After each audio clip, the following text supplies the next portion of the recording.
বছর জুড়ে চলা চড়া মূল্যস্ফীতি মাথাচাড়া দিয়ে উঠেছে অর্থবছরের শেষ দিকেও। মাছ মাংসের স্বাদ ভুলতে বসা সাধারণের নাভিশ্বাস উঠছে ডিম আলু কিনতেও। তাই আসছে বাজেটে কেবল ঘোষণা নয়, কার্যকর ভূমিকা নেয়ার তাগিদ ক্রেতা বিক্রেতার। 100% কপার কন্ডেন্সারে তৈরি ভিশন ফ্রিজ, তাই গুণে মানে অটুট থাকে বছরের পর বছর। বাজারে পণ্যের দাম শুনেই বিমর্ষ মুখে দাঁড়িয়ে 40 ঊর্ধ্ব কবির হোসেন। প্রায় তাকে প্রয়োজনীয় পণ্য না কিনে বাসায় ফিরতে হয়। বাজার দর মেলাতে গিয়ে রাজধানীতে টিকতে পারবেন কিনা তা নিয়ে রয়েছেন সংশয়ে। 70 টাকা 80 টাকা তরকারি, আপনার চিনির কেজি 150 টাকা, সয়াবিন তেলের কেজি হলো আপনার 1 বোতল লিটার 130 টাকা। এখন আমাদের মৃত্যু ছাড়া উপায় নেই, কারণ বাজারের যে অবস্থা, এই জিনিস খেয়ে সংসার বউলামান চালানো যাবে না।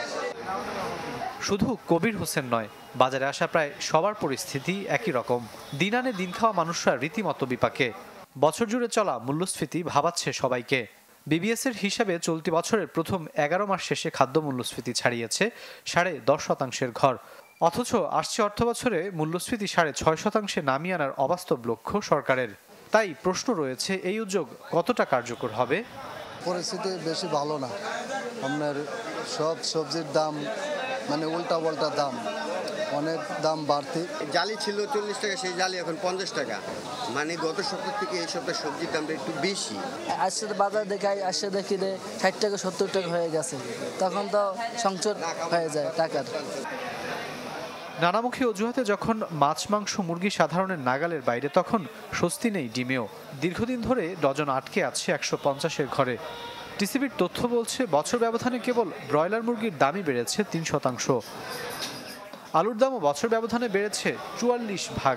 এই অবস্থায় সামনের দিনগুলোতে খেয়ে পড়ে বেঁচে থাকাই বড় চ্যালেঞ্জ নিম্ন আয়ের মানুষের। ব্যবস্থাপনায় নজর বাড়ানোর আর্জি খুচরা বিক্রেতাদের কণ্ঠেও।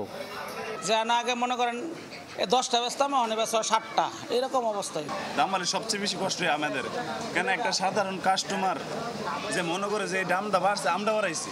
চড়া বাজারে খেয়ে পড়ে বেঁচে থাকার আকুতি এখন সকলের।